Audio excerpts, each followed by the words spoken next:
तो आज हम लोग शुरू करने वाले हैं क्लास 11 चैप्टर 3 और उसमें पिट्रेडियोफाइट्स का टॉपिक आज हम लोग कंप्लीट करने वाला है। तो चलिए शुरू करते हैं। आज हमें क्या पढ़ना है, उसमें हमें जो इम्पोर्टेंट चीज़ है वो है ये, और फिर कुछ लाइंस जो इसमें सबसे ज़्यादा इम्पोर्टेंट है, जैसे they possess xylem and phloem, they include this, and they are the first tertiary plants to possess vascular tissue, xylem and phloem। ठीक है, तो चलिए शुरू कर देते हैं। लोग लाइन बाय लाइन रीडिंग करेंगे इस टॉपिक का। तो जो पेट्रिडियोफाइट्स है वो इंक्लूड होता है हॉर्सटेल और फर्न्स। ठीक है, और ये ज़्यादातर मेडिकल पर्पस के लिए यूज़ होता है एज सॉइल बाइंडर्स, और they are frequently grown as ornaments.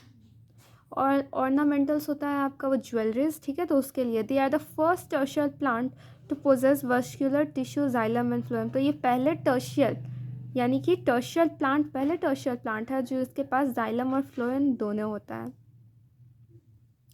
अब ये जो जाइलम और फ्लोएम है उसके बारे में हम लोग आगे चैप्टर 6 में पढ़ने वाले हैं अच्छे से। अब पेट्रिडियोफाइट्स है जो ज़्यादातर कूल, ठंडी, डैम्प और शेडी जगहों पे ज़्यादातर मिलता है, वो भी सैंडी सॉइल में। ठीक है, अच्छा, आपको पिछले में हमने ब्रायोफाइट्स पढ़ा था, तो ब्रायोफाइट्स में जो डोमिनेंट फेज़ होता है, ब्रायोफाइट्स का लाइफ साइकिल में जो डोमिनेंट फेज़ होता है वो होता है गैमेटोफाइट्स। लेकिन यहाँ पे ऐसा नहीं है, यहाँ पे जो डोमिनेंट फेज़ है वो है स्पोरोफाइट्स। देखिए, यहाँ पे जो डोमिनेंट फेज़ उसका रहता है वो है स्पोरोफाइट्स, और वो है 2n, यानी वो डिप्लॉयड होता है। ठीक है, यह देखिए यहाँ लिखा हुआ है, the main plant body is a sporophyte which is differentiated into true root, stems and leaves. अच्छा, इसके पास जो रहता है वो ट्रू रूट, स्टेम्स और लीव्स रहता है, जबकि ब्रायोफाइट्स में leaf like, stems like and leaf like होता है। ठीक है, अब इनके पास वेल डिफ्रेंशिएटेड वस्कुलर टिश्यू रहता है। अब इनका जो लीव्स होता है वो स्मॉल होता है, माइक्रोफाइल्स एज इन सेलगेनेला और लार्ज मैक्रोफाइल्स एज इन फोन्स।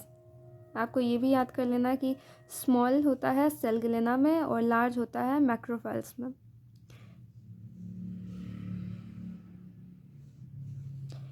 अब जो स्पोरोफाइट्स होता है उनके पास एक स्पोरेंजिया होता है। ठीक है, वो स्लीफ लाइक अपेंडेज होता है जिसको हम लोग स्पोरोफिल्स कहते हैं। ठीक है, ये देखिए जैसे ये रहा आपका लीफ का स्ट्रक्चर, ये हम लोग का राइजॉइड्स हो जाता है, और यहाँ पे जाइगोड बनता है। ठीक है, तो यहीं पे हम लोग का स्पोरोफाइट भी होता है, वो डोमिनेंट होता है और डिप्लॉयड होता है। ठीक है,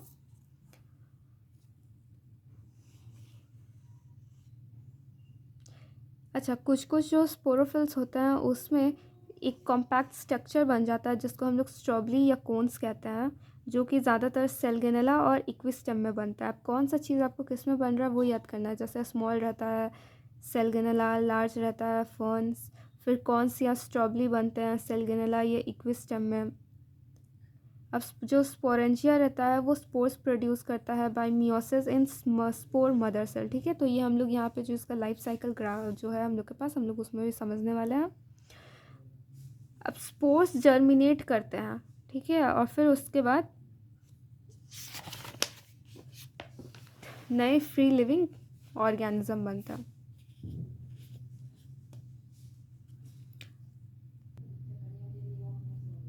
ठीक है, तो वो जो फ्री लिविंग बनते हैं स्पोर्स से अलग होकर के, ठीक है, तो वो ज़्यादातर फोटोसिंथेटिक थैलॉइड गैमेटोफाइट्स ऑफ उसको कहा जाता है, आर कॉल्ड प्रोथैलस। ठीक है, तो ये को ना बहुत कूल, डैम्प, शेडी जगह का ज़रूरत पड़ता है ग्रो करने के लिए, और इसी रिस्ट्रिक्शन की वजह से इनका जो फैलना है, रिस्ट्रिक्शन की वजह से ये जिस तरीके से फैल सकते हैं वो नहीं फैल पाते, मतलब कि इनको फर्टिलाइजेशन के लिए वाटर का ज़रूरत पड़ता है। तो अगर the spread of living pteridophytes is limited, काफ़ी कम जगह पे लिमिटेड रहता है और बहुत रिस्ट्रिक्टेड यानी थोड़ी जगह पे रहता है।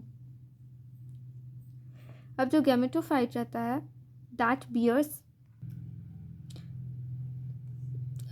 अब जो गैमेटोफाइट रहता है वो मेल और फीमेल दोनों सेक्स ऑर्गन्स उनके रहता है, वो है एंथ्रीडिया एंड आर्किगोनिया। ठीक है, तो अब आर्किजॉइड्स जो रहता है उसका ट्रांसफ़र के लिए वाटर का रिक्वायरमेंट होता है। The male gamete releases from the antheridia. Antheridia जो है वो एंथ्रोजॉइड्स को रिलीज़ करता है, और इसको रिलीज़ होने के लिए यानी कि ये अब फ्यूज़न होने के लिए इसको यहाँ से वाटर का ज़रूरत पड़ता है ताकि वो वहाँ से पानी में तैर के वहाँ तक पहुँच सके through the mouth of archegonium. The fusion of male gamete with the egg present in the archegonium result in formation of zygote. यानी fusion of male gamete and egg results in formation of zygote. तो zygote produce a multicellular well differentiated sporophyte which is the dominant phase of petridophyte. अब zygote जो रहता है वो एक multicellular well differentiated sporophyte को बनाता है, स्पोरोफाइट बनता है, ठीक है, प्रोड्यूस करता है, और जो कि इसका डोमिनेंट फेज होता है पेट्रीडियोफाइट का, ठीक है। तो in majority of pteridophyte all the spores are of similar kind. ज़्यादातर जो मेजॉरिटी ऑफ पेट्रीडियोफाइट रहता है उनका जो स्मॉल्स रहता है एक ही तरह का होता है।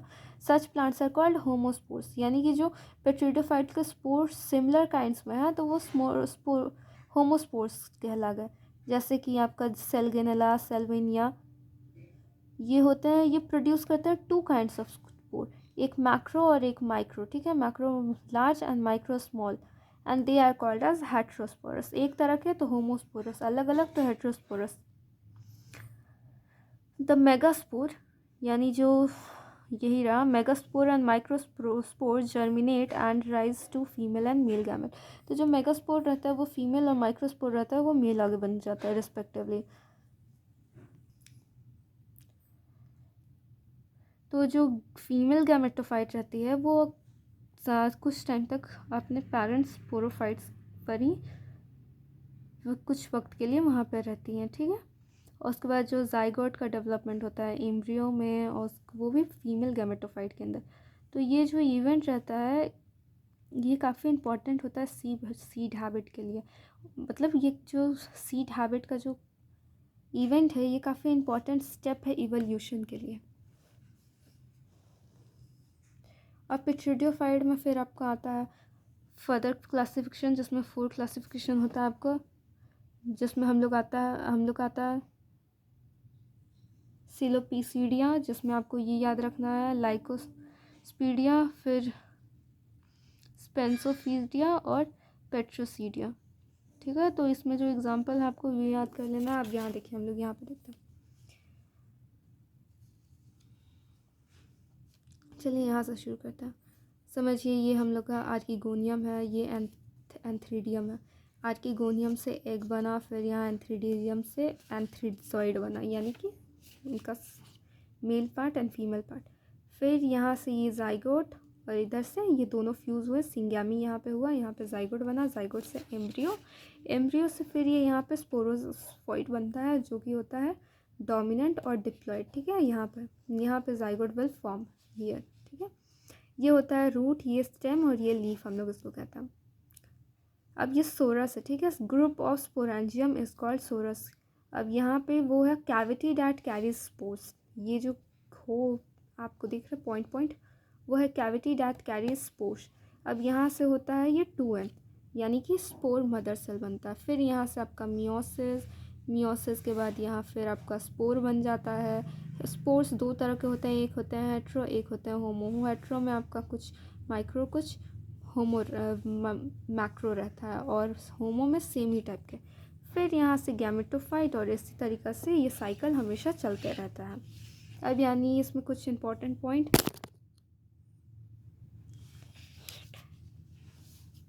अब ये देखें कि spore carries leaf called sporophylls, ठीक है। जो स्पोर्स लीफ कैरी करते हैं उसको हम लोग स्पोरोफिल्स कहते हैं।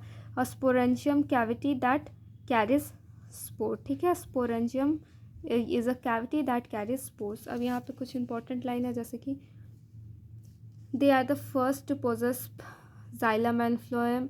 They include horsetail and fern. First tertial plant to possess vascular tissue, xylem and phloem. और इनका जो डोमिनेंट फेज़ होता है वो है स्पोरोफाइट 2n, इंडिपेंडेंट फेज़ होता है गैमेटोफाइट, और ज़्यादातर ये होमोस्पोरस ही रहता है, यानी कि इसमें 2 ही तरह, ज़्यादातर होमोस्पोरस यानी एक ही तरह का स्पोर रहता है। एग्जाम्पल हो गया आपका सेलगेनेला, जिसको हम लोग संजीवनी कहते हैं। इक्विस्टेम जो कि सिलिका डिपोजिशन करता है, फिर आपका फर्न और सेल्विनिया ये एक्वेटिक हुआ, और ये इसको हम लोग terror of Jammu and Kashmir भी कहते हैं। तो आपको याद रखना है किसको क्या कहता है, खास करके ये, ठीक है। तो that's it for this topic. Then the next topic will be gymnosperm, that we will start in next video. Thank you for watching.